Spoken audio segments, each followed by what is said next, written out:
धुंध हमेशा रहती थी यहाँ। यह धुंध मानो इस गांव के अतीत को छुपाने की कोशिश कर रही हो। गांव छोटा सा, भूला हुआ। कभी यह गांव खुशियों से भरा हुआ था, पर अब यह वीरान है।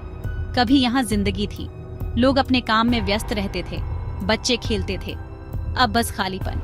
एक पुरानी इमारत, टूटी हुई खिड़कियां गर्व से खड़ी थी। ये इमारत कभी गांव का गर्व हुआ करती थी। ये रेडियो स्टेशन था, साइलेंट, अचल। यहाँ से कभी संगीत की धुनें गूंजा करती थीं। यहाँ कभी म्यूजिक गूंजता था। लोग रेडियो सुनते थे और अपने दिन की शुरुआत करते थे। फिर सब शांत हो गया। धीरे धीरे लोग यहाँ से चले गए और गांव वीरान हो गया। केवल हवा की सनसनाहट, पेड़ों की सरसराहट रह गई। यह आवाजें अब इस गांव की साथी बन गई हैं। यह जगह एक भूत बन गई थी, अपने अतीत की कहानियां सुनाती हुई। हर कोने में एक कहानी छुपी हुई है जो अब बस धुंध में खो गई है। एमी जवान थी, उत्साही। उसकी आंखों में एक चमक थी, एक सपना था। वह अपने सपने को साकार करने के लिए पूरी तरह से तैयार थी। उसे रेडियो से प्यार था। उसने स्टेशन देखा, उसकी चुप्पी महसूस की। यह जगह कभी जीवंत थी, अब खामोश थी। एमी ने इस खामोशी को तोड़ने का निश्चय किया। उसने फैसला किया, यह फिर से बोलेगा। एमी ने अपने दिल में एक दृढ़ निश्चय किया। वह जानती थी कि यह आसान नहीं होगा, लेकिन उसने हार मानने का नाम नहीं लिया।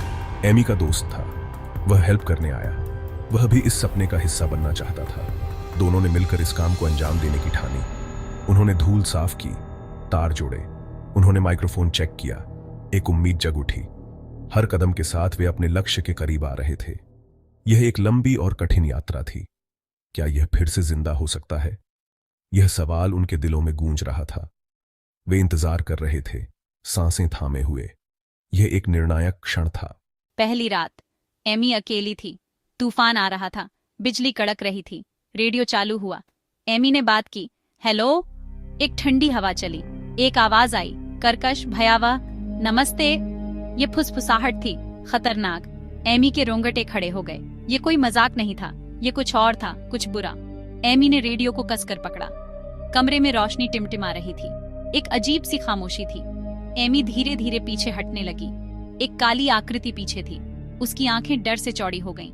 उसने एक गहरी सांस ली। एमी कमरे से बाहर भागी। बाहर तूफान तेज हो रहा था।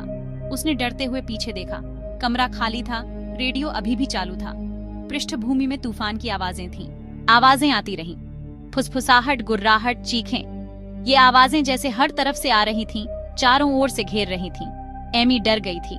वह अकेली थी। तूफान तेज हो गया। खिड़की के बाहर बारिश की बूंदें जोर से टकरा रही थीं, जैसे कोई दरवाजा खटखटा रहा हो। बत्तियां टिमटिमाई, फिर बुझ गईं।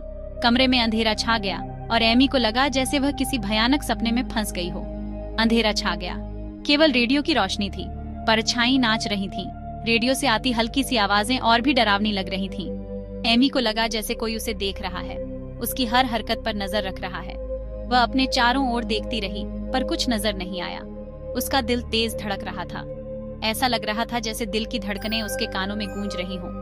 डर उसे जकड़ रहा था। वह हिल भी नहीं पा रही थी। उसकी आंखों में डर साफ झलक रहा था, जैसे कोई भयानक साया उसकी ओर बढ़ रहा हो। उसने लाइट स्विच तक पहुंचने की कोशिश की, लेकिन स्विच काम नहीं कर रहा था। एमी ने घबराकर चारों ओर देखा, पर अंधेरा और गहरा हो गया था।